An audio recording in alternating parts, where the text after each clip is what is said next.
Hello à tous, on se retrouve pour une nouvelle vidéo tutoriel. Donc dans cette vidéo, on va apprendre un nouveau geste en corde à sauter. Je ne voulais pas forcément commencer par celui-là parce qu'il n'est pas forcément évident pour les débutants.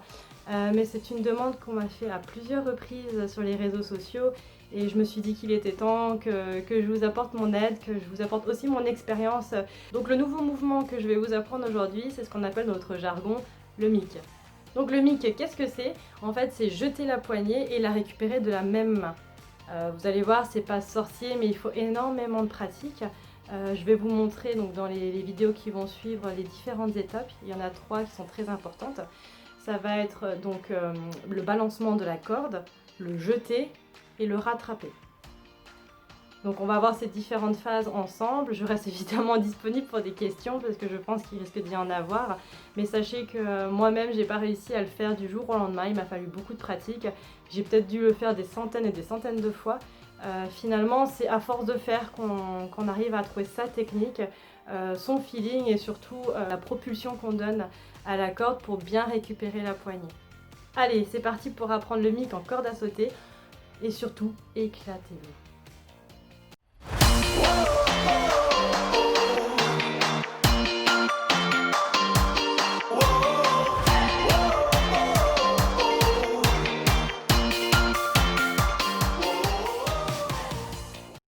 Donc, il existe 2 façons de réussir le mic.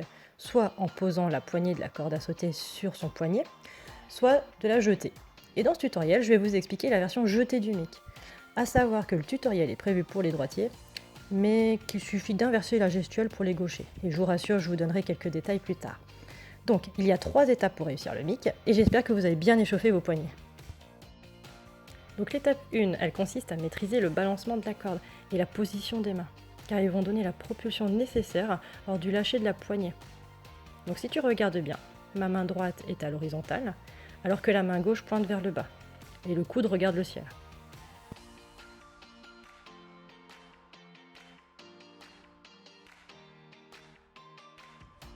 Ensuite, l'étape 2, elle consiste à jeter la poignée gauche et maintenir la corde en l'air, par les rotations de la main droite.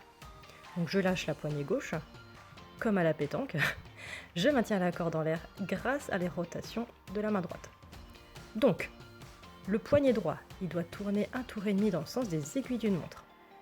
Si vous êtes gaucher, vous tournez dans le sens inverse des aiguilles d'une montre. Le mouvement du poignet, il doit être naturel, il doit être fluide et rapide. Pensez à un mouvement de baguette magique, comme dans Harry Potter.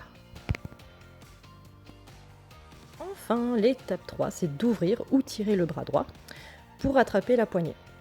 Et on termine en bloquant la corde à sauter avec les pieds.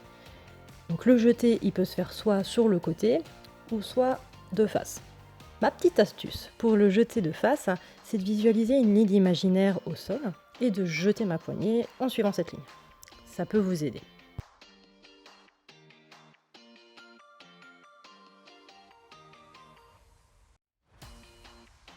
Donc on va récapituler le mouvement. L'étape 1, on fait attention à la position des mains et on donne la propulsion dans la corde.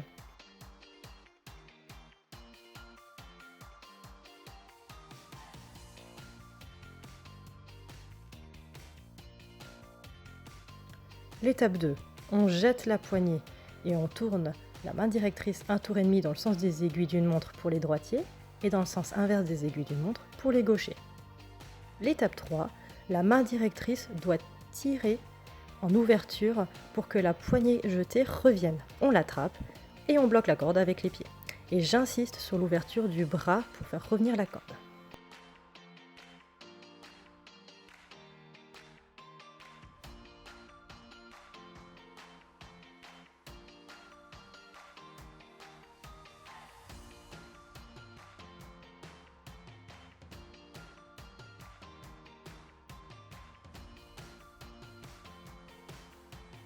Voilà, maintenant je vais vous décortiquer également le mouvement de profil avec l'étape 1, l'étape 2 et l'étape 3.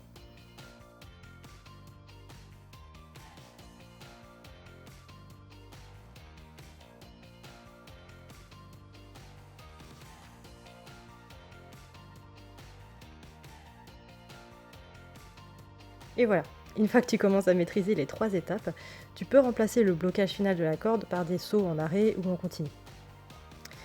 Mais je te rassure, hein, le mic, il s'acquiert avec beaucoup de pratique et beaucoup de patience. Tu y arriveras, ça c'est sûr.